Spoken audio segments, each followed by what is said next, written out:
Okay, hello, third graders. Okay, so our vocab for our reading for teen leader calls for great attention to climate change.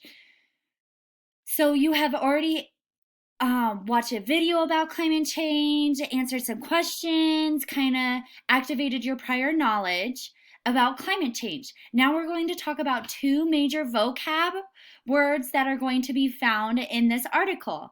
The first word is climate. So the word climate means the average measurement of temperature, wind, humidity,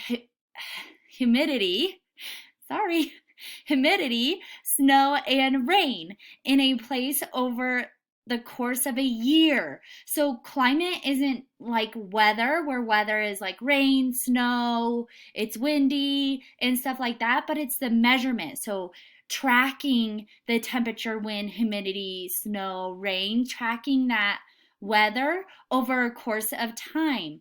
So that's why I put this image right here, because climate change is happening over time, and it's the change that is occurring over the years.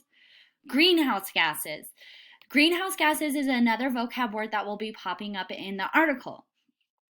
Greenhouse gases are gases in Earth's atmosphere that traps the heat. So this is it, kind of an illustration. So this is all the gases that could possibly coming.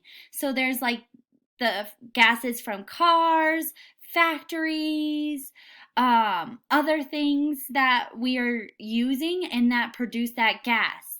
And then they get trapped inside, creating more of heat for our earth. So those are our two vocab words. On the next section, we're going to talk about our literacy skill, main idea. So I will see you in the next video. Thank you so much for watching and keep up the hard work, third graders.